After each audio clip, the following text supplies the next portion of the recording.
a lot of the writing on work that jumps to an anti-work perspective doesn't want to think through people's attachment to their work. In the Spinozist world, people strive, striving which is seen as a kind of stoic indifference to the hardship one confronts. We're going to be talking a lot for the first half of this interview about two dead white philosophers, Marx and Spinoza, but we are also going to be talking about TV and movies, so stick with us for that long. Hello, I'm Jeremy Gilbert. I'm here with Jason Reed. Jason's a professor at University of South Maine, and he's the author of the book we're going to be discussing today, which is The Double Shift, Spinoza and Marx on the Politics of Work. So, hi Jason. Hello. Thanks for having me. All right, so we're going to get to the title and what it means shortly, but I think first let's ask why Spinoza and Marx? Why these two thinkers? Why should they be the ones who orient this study? Yeah, well, I mean, in some sense, if you're writing on work, it'd be hard to avoid talking about Marx. But I guess beyond that, I mean, Spinoza's the one who really needs to be justified, or more to the point, this combination of Spinoza and Marx. And I think one of the things, there's been a lot of interest in Spinoza and Marx in the past 50 years, longer, perhaps even, at least a resurgence. But to me, one of the things I find interesting about thinking with Spinoza and Marx together is the sense in which there's not really a direct, very strong lineage between the two. It's not a matter of an influence, as in the case of like a Hegel or Marx question. And really, to some extent, Marx and Spinoza, they do have shared philosophical commitments. I think they are both, in some sense, philosophers of relation, for whom things like the subject and even objects, in the sense of an object for contemplation, are secondary to the relations that make both possible. I think that's a very shared perspective, and the idea that those relations extend all the way out to society and into nature, so beyond a kind of individualistic perspective. But beyond that, I think the real strength is that Spinoza is strong where Marx is arguably kind of weak in terms of thinking through things like the imagination, the affects, the things that make up the basis of subjectivity. And then the flip side of that is that Marx is very strong where Spinoza is weak in thinking these things in their historical specificity. So they are kind of two philosophers for whom the interest in bringing them together is precisely because of both their shared relation in terms of some basic, like I said, ideas about relations, ideas about thinking in terms of our situation within the totality of history or nature, but then they're also come together because of the way in which they both address gaps in the other's thinking. Okay, and they're both materialists. Both right? Materialists, yes. In a quite radical sense. So why work then? Why make work the topic of the book? And in what sense is the politics of work the topic of the book? Yes. I mean, I think work to me is central in that it is, I mean, there are lots of different ways you could talk about capitalism, and there's aspects of, financialization, of, monetary policy, etc.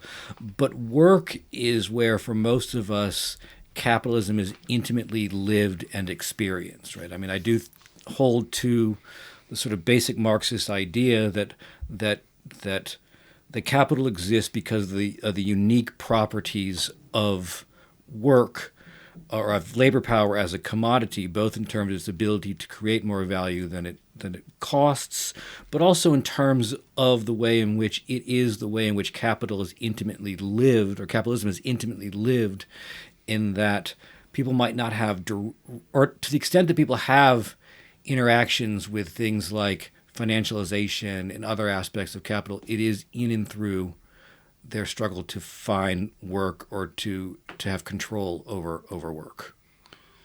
And do you think there's been a general return to interest in work within critical theory, philosophy, the social sciences, humanities, cultural studies? Because one can remember a time when the apparently, I mean, work on the one hand seemed to be less problematic for people. There was plenty of it around, but we were being told that people's identities were being formed through consumption. Right, right. And so do you think you're part of a more general return to a focus on the politics of work? Yeah, I definitely see that as part of the backdrop for the book. There are lots of thinkers trying to think through work. I mean, I don't mean to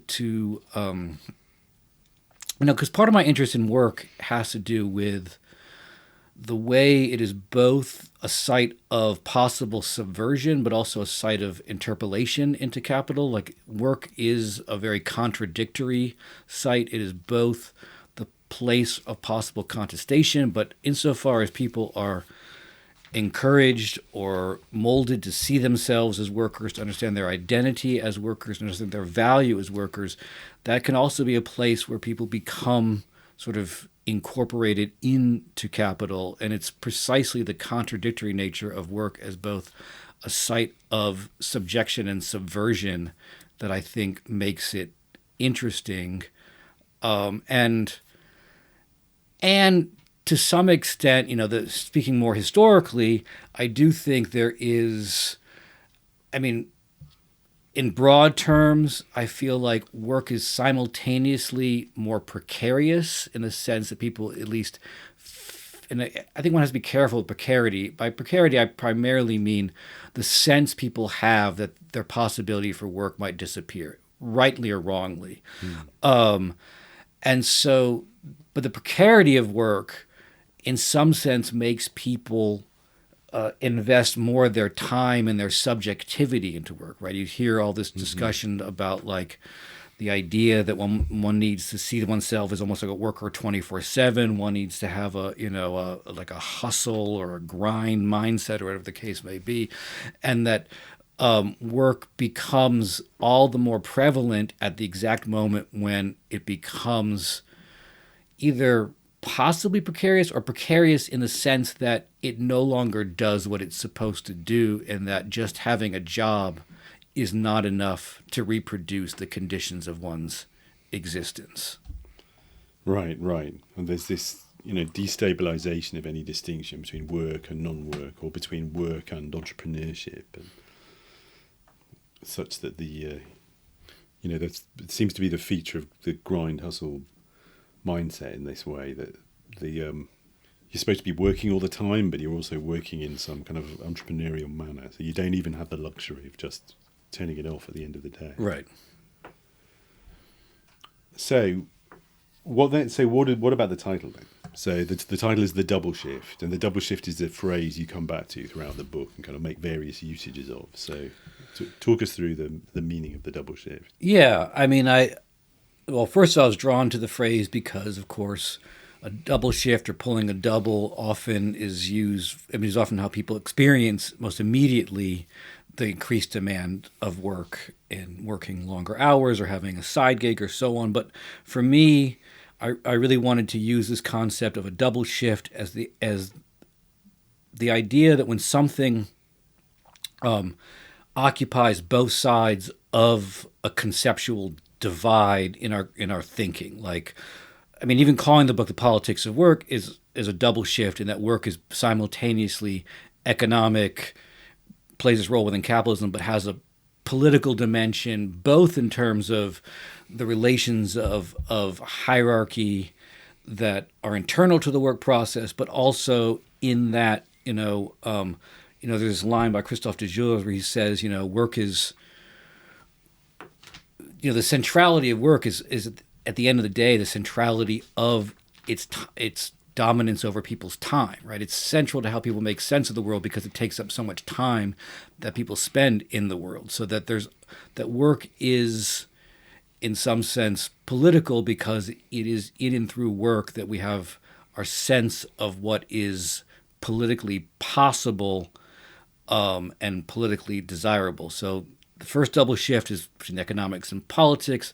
The second double shift, kind of following that, is that work is simultaneously like an immediate economic relation, is part of the the mute compulsion of capital, the way in which one has to make a living. But work has, it seems to me, an unavoidable ideological dimension as well, that to work is to be seen as valued and worthwhile. And there's a whole, and within that, of course, there's always these divisions between what is considered real work and not real work, in terms of both waged and unwaged work, the work done in the home and reproduction, but even forms of wage work that are seen as somehow not real work. That work, there's an ideology of work and what is considered to be true work, worthwhile work, that gives it an immediate sort of symbolic or almost like ethical dimension. At the same time, it seems to be the very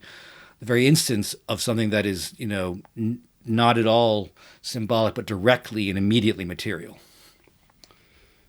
Yeah, that's very interesting. Yeah, that sort of double nature of work, it seems to be a theme that goes all the way through the book, and it makes me think about the way in which work in the Marxian framework is both the site of the experience of potency, power, potential for the worker in its most raw form, but it's also the site of subjectification and subjection, and it's not necessarily a site of agency. It becomes a site of agency under very specific political conditions.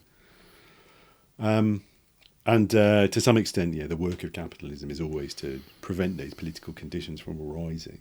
So, and this kind of builds on some comments you've just made already, that the book is really, as you've already started to elaborate, the book really has a very distinctive and interesting set of reflections on the concept of ideology and the nature of ideology. So, which is obviously very different from a kind of an approach which sees ideology as existing on a completely separate plane from the sphere of work, the workplace, physicality, and indeed mute compulsion. So can you say a bit more about the status of ideology in the book, both as a concept and an object of analysis?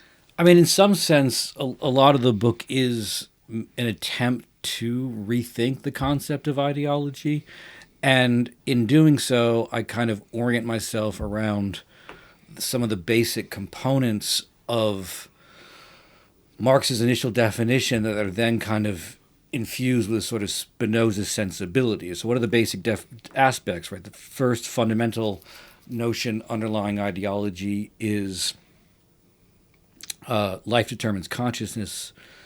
Consciousness doesn't determine life. The fact that our thinking is immediately produced by the material conditions and relations. And, you have a Spinoza's version of this, the idea that body and mind are two different ways of looking at the same thing. But of course, one of the interesting things about Marx is that at the same time he asserts that kind of immediate reflection of one's material conditions, ideology on some level has to be, the ruling ideas, the ideas of the ruling class, has to be disconnected from one's immediate experience, because if it directly reflected one's experience, it would acknowledge and address the alienation and subjection and so on at work, through work. So there's a kind of rejoinder to that in order for an ideology to become a kind of ruling ideology, it has to incorporate in some way the experiences and perspective of the ruled. And I think work is, in some sense, a pivotal point of that, because as we're saying, it's been saying, work is fundamental to our experience, but a sort of idea about work bridges that gap between an expression of one's life and the mediation and transformation of that expression to become part of a ruling or hegemonic vision of what work is, and how that ties into a sort of valorization of an ethics of work, a valorization of the individual idea of not work as a collective condition, but work as an individual project that is in some sense competitive, and also bridges the gap. I talk about this in the book too, the way in which, modern capitalists present themselves as, if not, workers or job creators. They legitimate their own existence in and through their relation to work as well. So, work doesn't quite have this, it's been, the current sort of conjuncture is one in which the antagonistic dimension of work relation to class struggle and so on, needs to be excavated because its immediate legibility is almost one of an incorporation into an identity for capital. Okay, you talk about the ways in which ideology is really built into sort of is built into the experience of work and and emerges from the relation of work itself. And you've already sort of elaborated this, but I think it's worth just drawing out for viewers that this is very distinctive compared to a tradition of ideology and ideology critique, which really understands it as happening at the level of the imaginary, happening at the level and somehow happening in the sphere of self-representation, identification, psychological investments. That it seems to me that the approach you're taking here is one which is informed by a sort of return to, if you like, a very powerful rejection of the kind of dualism that can be implicit in that kind of model, which, according to which, well, there's a kind of plane of consciousness on which you're interpolated by the ideological state apparatus, and then there's your life as a worker in the workplace, that stuff is misrepresenting somehow. And it seems to me you've brought out a kind of analytic according to which those things are always happening really as part of a continuous process, and there's I think, can you say a bit about the way in which you've used the Spinozan psychology in particular to formulate that? Because that's quite distinctive. I think for me, one of the really distinctive elements of the approach here, it's not completely unique, but it'll be relatively unfamiliar to a lot of English language readers, that you're drawing on a Spinozist kind of psychological vocabulary of affect and imagination, which is can sound very similar to a psychoanalytic vocabulary, for example, of affect and the imaginary or what have you, but there's quite different set of implications for understanding the relationships between those things. Can you say a bit more about that? Yeah.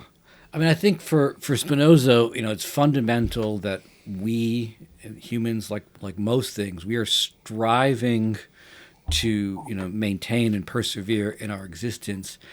But Spinoza is very careful to point out that we strive towards what we imagine will maintain our existence. There's a strategic dimension to existence and a strategic dimension to thought. Spinoza talks a lot about how we tend to want to imagine those things that we think will increase our joy and not imagine those things that don't. And he's very clear that we can be right or wrong about that, right? And to me, I often think about our attachment to work is, sometimes I use this phrase at one point in the book, a kind of losing strategy, right?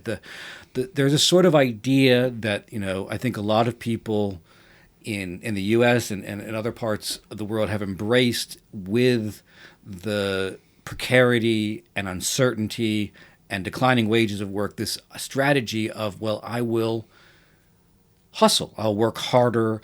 I will prove myself to be indispensable. I'll figure out some kind of side gig. And that is an attempt to, given what one understands, to sort of maximize one's potential and one's power. But it is predicated on a fundamentally inadequate idea of the conditions one face, one's own capacity as an individual, right? I would contrast this with other strategies of collective organizing, strategies of joining with other workers and trying to transform one's condition. And so, one of the things I think is useful for, as you were saying, is that for Spinoza, I mean, there is definitely, and this is the way people like Althusser read him, there's an epistemic dimension of Spinoza about the imagination as an inadequate or a sort of disconnected idea that reflects more our own ways of thinking than the actual reality of the world. But there's also, with that, there is a profoundly material and profoundly affective dimension to that. And I think one of the things that's important about that affective dimension and thinking about politics as well is that, it's very hard to get people to give up on something that they see as a possible condition of their desire, their joy. You can't just dissuade people without giving them some other basis for a strategy. And it's that affective dimension, I think, underscores people's attachment to these kind of losing strategies. Why it is for people, it's easier to sort of hold on to this idea of, I can get through this if I can just work harder, smarter, etc. Right. That idea is something that's not just an incorrect way of looking at the world. It is an effectively charged way of, this is how I dispel my fears and realize my desires. And that effectively charged dimension is precisely why you can't just, Spinoza talks quite importantly about the limited efficacy of the truth. You can't just tell someone the truth and expect them to reorient their desires accordingly because of their investment in a particular way of thinking. And in order to transform the way people think, you have to engage not just the way of thinking, but their way of effectively and imaginatively engaging the world as well. Right. And one of the subjects that's really emerging here, I think, is also the relationship between concepts of work and freedom, and ideology and freedom, actually, to the extent that, well, it's a cliche, but it's, the question which Deleuze draws out from Spinoza, the question why do people come to desire their own subjection, right?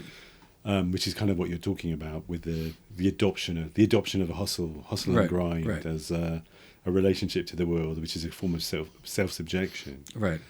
So what is the concept of freedom? Do Marx and Spinoza share a concept of freedom? That would be a question. That's an interesting question. I think to the extent that they do, it would be in the sense that freedom has to be, or the conditions for freedom have to be produced. Marx has his famous lines about reducing the sphere of necessity and increasing the sphere of freedom. And I think to some extent, that's once again going back to this idea that Marx and Spinoza are sometimes interesting in the way they're very different. Like when Marx utters those lines, he's talking about the technological, the material conditions that would make it possible for people to have more time and more control over their lives. I think to some extent, Spinoza would also agree that there is that freedom has to be produced against necessity. Although I think one of the interesting things for Spinoza about necessity is, one of the very important points about Spinoza, I think, for thinking about ideology, is he says inadequate ideas are any ideas that don't actually comprehend the world. They're always a kind of mishmash. They're partly the way things have affected me, and they're a little bit about the way things actually are, but it's all jumbled together, so I can't tell what's coming from me and what's coming from the world. But Spinoza does say inadequate ideas follow from the same necessity as adequate ideas. Right? They don't just come out of nowhere, right? To go back to some of the things we're talking about, these attachments and ideas about work and the idea that if you hustle enough you'll be rewarded. These are inadequate ideas, but they are produced by a whole set of material conditions, but also ideological conditions. They have their place in popular culture as well, and so there's a necessity there, but it's a necessity that we do not recognize. Right. Versus the necessity that we produce is one, because I think for Spinoza, the first way you become free is recognizing all the ways in which you were first unfree, right? Rather than start from an assumption of freedom, because as many people point out, usually assumptions of freedom turn out to be ways of just justifying existing social institutions, right? You've consented to them. You're free, so you must have consented to them on some level. Whereas Spinoza is the exact opposite. Start out from the assumption that you are determined, and from there, you can begin to produce the conditions of freedom. Yeah, that also speaks to one of the most interesting analytical points in the book, I thought, where you discuss the differential attitudes of a kind of broad democratic public towards politicians on the one hand, the corporations and capitalists on the other. That on the one hand, politicians are attributed as a whole set of forms of agency, which means that they get the blame when things are not going well, whereas the sphere of the economic is treated as a sphere of necessity. It's Right. treated as one in which corporations are simply acting according to an implacable logic, and complying with their demands is just something one has to do, and that's and of course there's a kind of truth to that because the system is engineered to make it true. Right. Right. I mean, I think in some sense, the idea that the economy as a sphere of necessity is, I think, both true and untrue.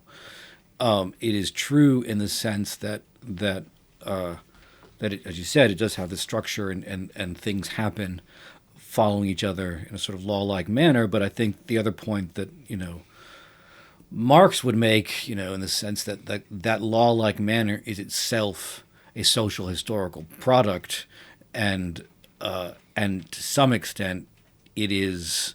There's a certain sense in which I think part of going back to the freedom necessity, like part of the challenge is seeing freedom in necessity and seeing necessity in what appears to be freedom, right? Seeing the possibility that things could be otherwise and what is presented as the way of the world, and then seeing in what seems to be something freely willed, seeing the necessity in it. Because I think, you mentioned the line, and it's an important line from Spinoza, the line from the Theological Political Treatise where he says, people fight for their servitude as if it was salvation. And I think one of the things that I think is really important about that line in Spinoza and the overall kind of problem he's getting at is that you have to find, like, ideology is not just something that is passively endured, it is actively willed. And, one of the things that Spinoza also in the Ethics talks about, he gives these examples like, the drunkard thinks he freely wants drink, the gossip thinks they freely want to gossip, and the baby thinks it freely wants to cry. Like, you have to, and I think it's important that he gives these examples of things that are done with great, like, energy and vigor, and things that seem to be actively willed. You have to find subjection in what appears to be actively willed. Okay, I'm realising now I should have said at the top of this interview, really. I should have said, we're going to be talking, you can edit this, we can edit this maybe. We're going to be talking a lot for the first half of this interview about two dead white philosophers, two dead white male philosophers, Marx and Spinoza, died hundreds of years ago between them. But we are also going to be talking about TV and movies. So stick with us for that long. So now we're going to have the TV. Now we're going to talk about TV and movies. So it's not really advertised that clearly in the title or the book or the design of the cover, which the design I did vote for on social media, I have to say. I think it's a great cover. And as I said to you at the time, the other one was so obviously inferior that it convinced, I couldn't believe anyone was voting for it. So it's a fantastic cover in the book. But it doesn't advertise the fact that really central to the argument, central to much of the discussion of the book, a lot of the word count is discussions of TV and movies. There's discussions of Fight Club, Office Space, Breaking Bad, Better Call Saul, Compliance, The Assistant, and finally the modern classic, which is Sorry to Bother You. So let's talk about some of those a little bit. I mean, first the question is just, well, why TV and movies? Like, why in a book that advertises itself as a work of serious philosophy, all this discussion of popular TV and movies, and how does your approach to them like relate to any kind of wider field of film, TV criticism?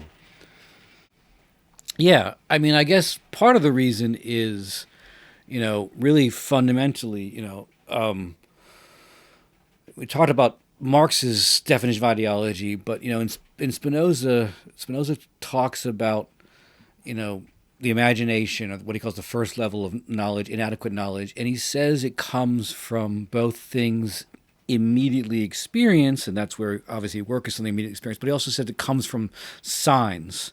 And I do think that it's important that Spinoza, even though, writing in the 17th century, recognized that there is a mediation of our experience as well.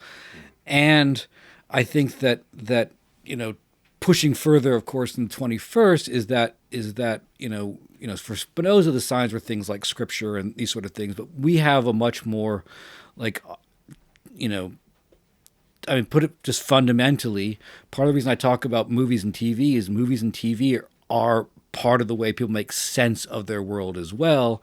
And I really like the way in which, it is in some sense kind of rare for movies and TV to deal with work in anything other than the most, if TV shows up in work most of the time, it's either one of those like weird sitcoms where it's like set in a workplace, but everyone's just sitting around talking and they never have to do anything so they can make the show entertaining, or it's one of these sort of like fetishized spectacular jobs of like being like a cop or like a surgeon where it's all glam, it's all excitement and so on, or it's both. Yeah, exactly. It's the police station where everybody seems to be yes, seems to be actually in a kind of a university common room in the 1980s. Like that's the nature of the dialogue.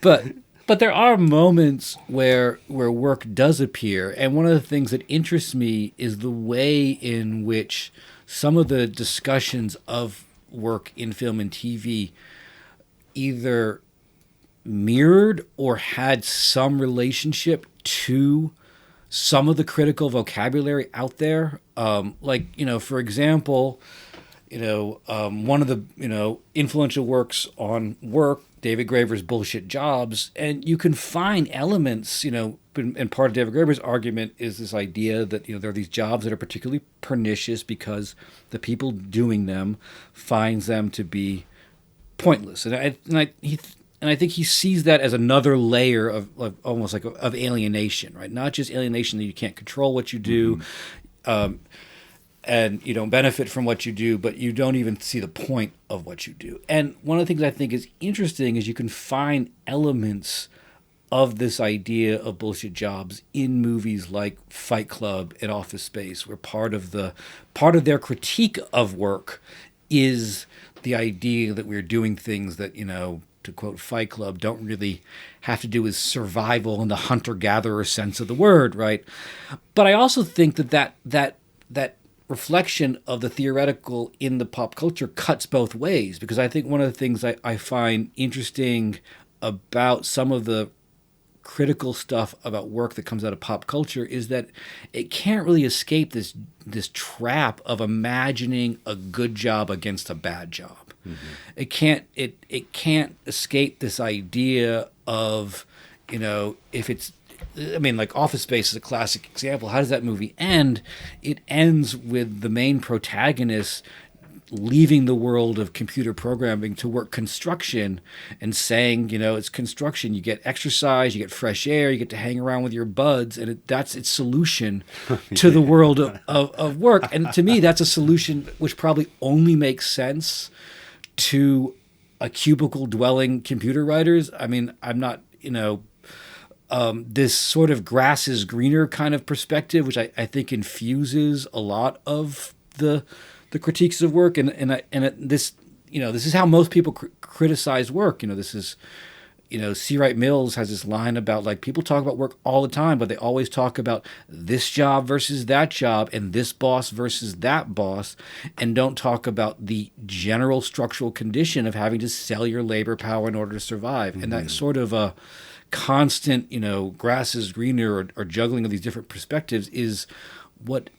kind of limits us from developing a critical point of view. And so the reflection of popular culture is, in dialogue with critical perspectives and work. It has a critical perspective, but I also think it reveals the limitations of some critical perspectives. Or, take another example. I think one of the things I'm very fascinated with is the way in which, like, Breaking Bad became this weird, like fetishized figure of work. I think like if you listen to the creator of Breaking Bad, Vince Gilligan, talk about his idea for the show, is he wanted to make a show where, this decent, well-meaning guy becomes the villain at the end of the show.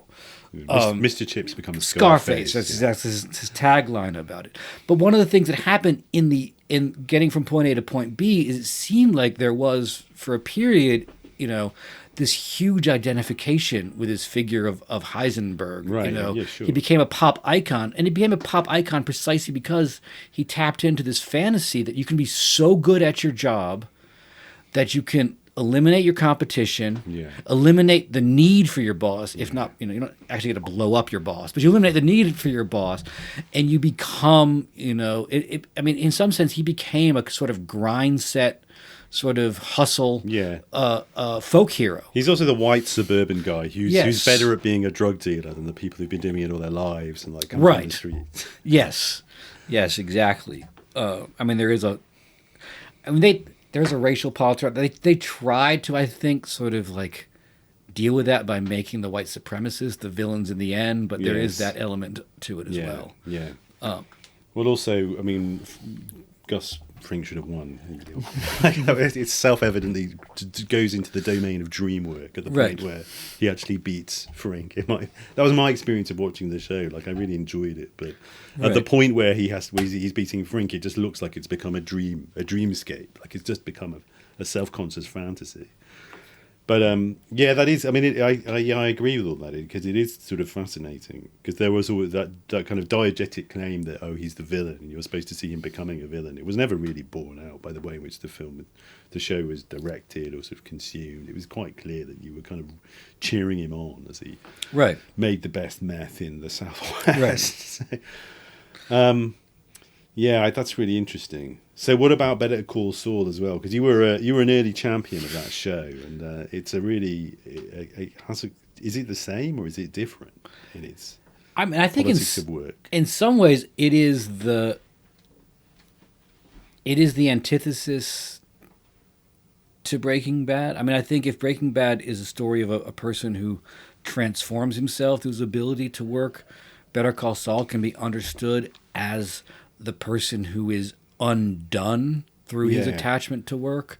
And one of the things I think is interesting about, there are all kinds of reasons why one should never want to watch a prequel show to another show. It just goes. But one of the things I think is interesting about that show, the show deals with, the prehistory of the corrupt lawyer from Breaking Bad. But one of the things I think is an interesting twist in that show is they made it clear early on that he was good at his job, in some sense conscientious about his job. A little bit gray area with some of the stuff he did, but who hasn't done some gray area for their but he, in some sense, but yet because of his history and also because of the fact that one of the things I also think is interesting about the juxtaposition between those two shows is that in some sense, even though there's a lot of contemporary anxieties about work in Breaking Bad, it starts with the idea of not having health insurance, right? Mm-hmm. It still is a very almost Fordist fantasy of work. Like you're manufacturing a product, and your product is so good that it's the best product. Yes, it's kind of early post-Fordist. Yes, it's niche. It's right, it's niche. It's super niche, but it's the branding. best. It has its blue color and so on. But Better Call Saul is really about because he's a lawyer. He's utterly dependent upon what people around him think of him. You can't do that job outside of your effect on people. And if people don't think you're good at the job, you can't really be good at the job because your job is in some sense producing how people think about it, right? In the very kind of the sort of powerlessness and Paulo Virno talks about this sort of return of personal dependence in contemporary capitalism, right? Because the classic Marxist analysis is one that feudalism was all about personal dependence. You had your lords and so on, and that capital was in some sense replacing that with the impersonal domination of the labor relation itself. But to some extent, contemporary capitalism is the worst of both worlds. It is both impersonal dependence to the structure of the wage form, but often infused with very personal dependence. That if people don't think you're doing a good job, or they just don't like you, and you're working in the world of providing some kind of service, you can't say, look at my service, independent of what people think of it. Your service is what people think of it. Your ability to produce, information or care or whatever other kind of service, it cannot be separated from what people think of you. Whereas to some extent, Breaking Bad is all about the idea that you can produce a product that's it becomes your reputation, but because it stands on its own as a product. And contemporary work that it produces, things like care, things like knowledge, things like a service, doesn't really have an independent thing. And because of that, it is entirely dependent. In Better Call Saul, it's all about, to some extent, the prehistory with his brother, and just because a couple people don't think you're the right person, nothing you do can ever escape that. No, that's true. Yeah, that's a very good point. Yeah, I think that's right. I think that's a good explanation of why it becomes. Better Call Saul seems like ultimately much more ambitious, and it seems like it's doing the thing that the Vince Gilligan kept saying that the thing he kept saying Breaking Bad was supposed to be doing, and clearly really wasn't, because the viewers weren't really buying the idea that he's a villain because he's a drug dealer, because nobody really thinks that anymore.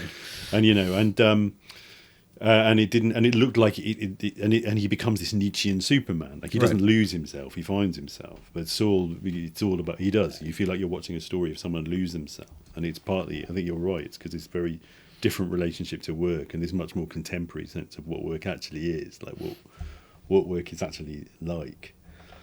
And so what about compliance and the assistant then, which I'm not very familiar with, but I'm sure there will be viewers who are. Yeah. One of the other sort of Spinoza Marx intersections that I'm working on is, Spinoza described kind of our basic ethical action, or failure of ethical action, in his Ethics, of seeing the better and doing the worse.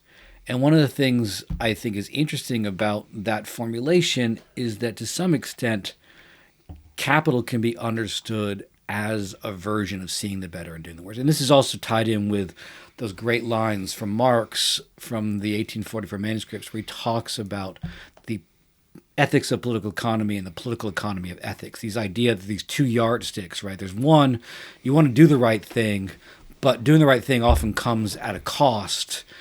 And so often, instead of doing the right thing, we have to do the thing that keeps our job and keeps us going. And I think those are two films that are about that, the way in which, another version of being unmade by work is coming to accept things that probably outside of your job you would say, this is terrible, no one should do this, but because they become so intertwined with what you have to do to produce and reproduce your very existence, you end up seeing the better and doing the worse. And to some extent, even though Spinoza gives us that formulation, Spinoza also talks a lot about how, eventually you don't even see the worst anymore. Eventually, the sort of psychic division of knowing there's something better and doing the worst becomes, eventually you go into your own personal version of there is no alternative, right? And you begin to incorporate the worst as the best one could hope for, and I think that's part of the way in which we are made and unmade by work, is that often we find ourselves having to do things that we simply, if we were presented outside of the imperative to reproduce our existence, we might say, that's a stupid rule. I'm not going to enforce that, or that's horrible, I'm not going to do that to someone. But because it becomes part of how we live, we eventually become that thing as well. Okay. And finally, like towards the conclusion of the book, really, there's two. I want to talk about the last movie and a concept. And so the movie that you talk about is Sorry to Bother You. I think arguably the great cinematic statement on the politics of solidarity of recent years, and this concept, negative solidarity, which is actually taken from a very old, like years old now, blog post by Alex Williams. Alex Williams, a writer whose work I can highly recommend, especially the book he co-authored with some other guy, published by Verso last year, Hegemony Now. But this is so he's written he wrote Inventing the Future with Alex Cernicek. He wrote a book on his own about hegemony and complexity. He wrote this book Hegemony Now last year, which is absolutely brilliant. And but this blog post is from years ago, and he had this little blog post with this concept of negative solidarity, which you've kind of like picked up and revived, and I've been on panels with you talking about it, and you've kind of really elaborated in it in an interesting way. So what is negative solidarity? What is it for you? Because I think he'll let you have it now. He's done enough with it. And what is negative solidarity, and what does it have to do with Sorry to Bother You? Yeah, well, I mean, negative solidarity in some sense is it's a strange kind of solidarity because it looks at anyone who has a better working condition than you. They have, if they have a union organization, if they have protection, if they have, or even if they sort of imagine people who aren't working. And instead of asking the question, why do those people have this thing and I don't, what elevate one's own position, it's more just why do these people have this thing, right? It's resentment. It's a kind of resentment towards anyone who, and I think, and two things about it. One is it does have to be seen, I think, as a kind of solidarity. It's a weird solidarity. It's a vague solidarity. It kind of, I always think of this. There's this bumper sticker that's popular in the U.S. at least, and it says, "Keep working. Millions of welfare depend on you." And it's a very, first of all, like you really have to talk about what's happened to welfare post Clinton. But anyways, that's a whole other point. I don't know what country they're in. Yes, now. it's very much which decade. It's a very much a fantasy, but it does kind of in its address to others. It kind of says like we're all. It's a very strange collectivity because it's not like an organized collectivity, but it does say like we belong together insofar as we work. But it's a kind of almost like an asocial sociability because it's all like it's a collectivity. We're all in this in our own isolation and working, and it sees anyone who is suspected of not working as hard as I do, or not really. I mean, it is a strange thing, and of people attachment to their work precisely because they hate their work. It is an attempt to turn a kind of feelings of powerlessness and feelings of subjection into a kind of point of pride,